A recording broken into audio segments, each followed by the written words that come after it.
Hey everyone, today we are going to talk about the VWAP strategy. What is the VWAP? The VWAP is the volume weighted average price indicator. We are going to talk today about all the steps involved in calculating the VWAP, how to execute these steps in Python, and then we are going to execute two different versions of VWAP on real Bitcoin datasets, and then we are going to observe how what are the returns of these two versions of the strategy on a large amount of data. So this is the Python backtest that I'll show you, and I'll show you all the code on how to do this, and the link to the description is in the notebook below. If you like these Python trading strategies, feel free to subscribe to my channel so that I can show you more videos of Python trading strategies. So let's jump right in. What is the VWAP? The VWAP is a volume weighted average price. So this is not just the average price. So the average price would simply be the mean of all the prices that you've seen before, which is a simple moving average, but the VWAP is weighted by the volume itself. So first step to calculating the VWAP is to calculate what is called the typical price. So the typical price is simply the average of the high, low, and the close of a candle. So for every candle, we will calculate this typical price, which is the average of the high, low, and close. And then the second step will be to calculate the cumulative values. First, you will calculate the cumulative volume, that is the sum of the volume that you've seen till now, and I'll show you an example below. And secondly, you will calculate the cumulative price volume, which is you will multiply the price and the typical price and the volume in each time window, and you will sum this up for all the time windows that we have seen till now. And finally, the VWAP is simply the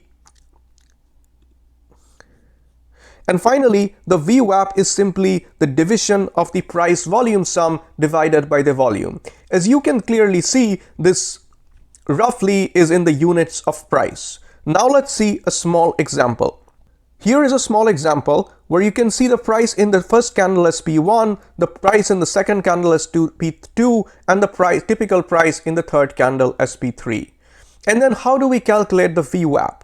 In the first candle, the VWAP is simply price multiplied by volume divided by volume, so it simply is P1, which is our typical price that we calculated for the first candle. But from the second candle onwards, it changes based on the volume. So as you can see, we've calculated the cumulative. This is where we calculate the cumulative sum of the price volume, the multiplication of the price and volume, and then we divide that by the cumulative volume.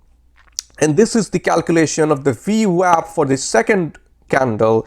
And finally, the VWAP for the third candle similarly is, whatever multiplier of the price and volume we have seen till now for three of these candles, and then we divide this by the cumulative volume. So this is the VWAP for the third candle. So why do we care about the VWAP? The VWAP is important because it signifies moves by institutional investors. So when really big hedge funds and institutional investors are buying and selling at certain levels, you can see spikes in volume. And let's look at some example from 5-minute Bitcoin data. So we're looking at 5-minute Bitcoin data here, and in a period where this is how the price action looked like. You can see a period when there is a big movement to the downside, followed by a period with a bullish period with a large movement to the upside here. And you can see the blue line here is the VWAP, and the green and the red candlesticks here is the price action. And you can see how the price sort of goes above and below the VWAP during the bullish and the bearish periods. One thing to observe here is what the volume looks like when plotted along with the price. This might help you understand why we care so much about VWAP. It is because you can see when there was this huge downtrend here, there was a huge price action, probably from institutional investors who can afford to buy so much to sort of change the volume by a large amount. And this sort of huge volume change occurred sometime around this time. And this is also the time, if you look at closely here, the VWAP sort of, you can see this crossover in VWAP at this time, and this sort of indicates that there is a huge institutional sort of selling action that is going on here. On the other side, if you look at what happened when the stock turned bullish, you can again see a slightly less, but you can again see sort of a local maximum in the price, which took place around this time. So that would be roughly in this period when there was more sort of action from institutional investors on buying, which after this pushed the price upwards. And so the VWAP is a pretty good indicator, and this is the time when the VWAP, the price went above the VWAP, which is a pretty good indicator of the bullish action that was about to come. And so this is the advantage of VWAP, is it sort of allows you to see those moves by the institutional investors, which you will miss if you concentrate only on the price alone. So now that we understand how to calculate the VWAP and why the VWAP is important, let's look at how to do this in Python. So now we look at the calculation of VWAP in Python. So the first step is to calculate the typical price. So we start in this data frame with these columns, the open, high, low, and close, and the corresponding volume for each of these candles. So the first step, as I said, is to calculate the typical price, which is simply the mean value of the high, low, and the close prices. The second step is then to calculate the cumulative volume, which applies the cum-sum function in Python or pandas in order to calculate the cumulative volume. The third step then is to calculate this multiplier of the typical price and volume and take the cumulative sum of that. And finally, the final step is to calculate the VWAP, which calculates the cumulative sort of price and volume, which divides the cumulative price multiplied by volume divided by the cumulative volume. And then we calculate two different parameters which are important to execute the VWAP strategy and backtest them in Python. The first says, is the price above the VWAP? We look at the closing price in each candle and ask if this is above the VWAP. If this is above the VWAP, then the above VWAP is true. And then the second step here is important. It says, was the VWAP above the price in the last candle? And we use the shift function in pandas to see what happened in the last candle, and then the first value is NaN because we've shifted this window, so we just fill it by false. So this is what happens when the VWAP is above the price is above the VWAP in the last window.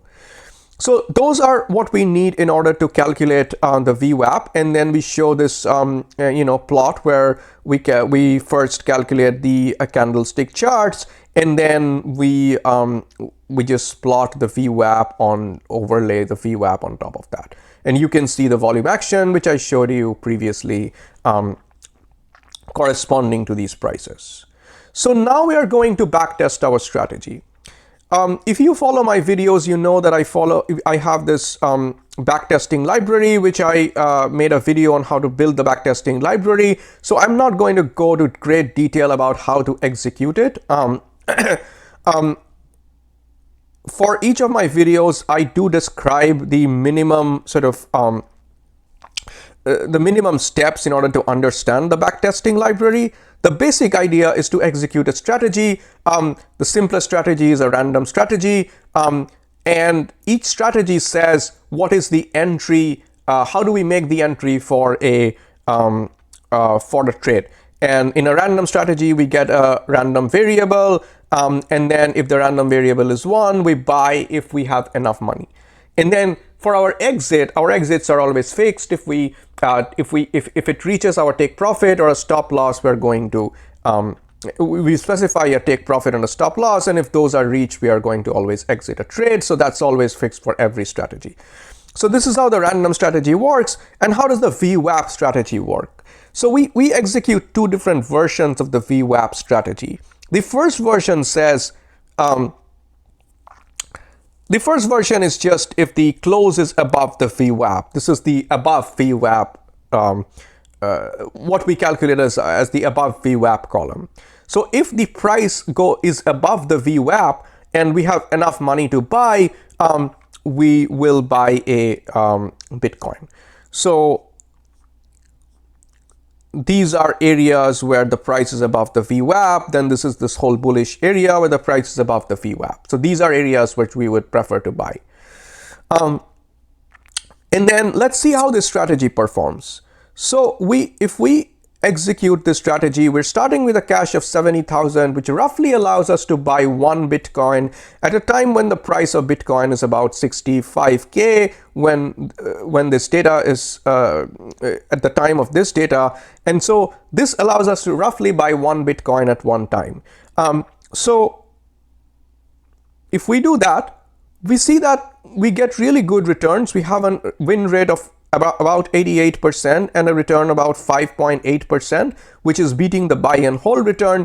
And what we generally intuitively, when we visualize these trades, what we observe is that this is the area when the price was sort of going down, and we avoid this area. And then we keep on buying in this area during the bullish price action, which is obviously because the VWAP indicator is above the price in this area. So the VWAP intuitively gives us a way to sort of allow us to sort of avoid trading during the downtrend and trade during the uptrend. That is something we observe. But that is a small number of data points. Let's see what happens when we have a larger number of data points. With a larger number of data points, if we execute the random strategy here, as we can see, as I've shown in my previous videos as well, we get a return that is worse than the buy and hold return. But if you look at what happens during the VWAP strategy, we get a pretty good win rate and our returns are much better than the buy and hold returns. They are barely close to zero and they are way above the buy and hold returns of -8%. So this is pretty impressive given that we're using only one indicator and the indicator doesn't even have any tuning parameters. Now let's look at a different version of this strategy. This is what I call the VWAP crossover strategy. So here we take the trades only when we cross over. These are crossovers that happen, for example, here when the price crosses over the VWAP threshold. And let's first see how to execute or how to build this strategy. So this is our VWAP crossover strategy, and this is where our previous, the above VWAP previous, which we calculated before, comes into play. So we say that our VWAP indicator is positive only when the price is above the VWAP, and this was not the case in the last candle. And then if the VWAP indicator is positive, then we buy if we have enough cash. And so now we execute this final strategy. And this is pretty amazing. Compared to all the strategies we tested, a simple strategy with one indicator giving us a 75% win rate and a positive return when the market itself was about 8% negative. That is extremely good in my opinion, and I'm not someone to hype up strategies, but VWAP looks like a single indicator that is much better than many of the other indicators we have tested in our channel here. And largely probably because it sort of captures the intent of institutional investors. And I think the next iteration could be to combine the VWAP with other indicators, which could result in even more powerful strategies. So that was the video today about VWAP. Hope you enjoyed the video, and please don't forget to like and subscribe if you like this presentation about VWAP. Thank you.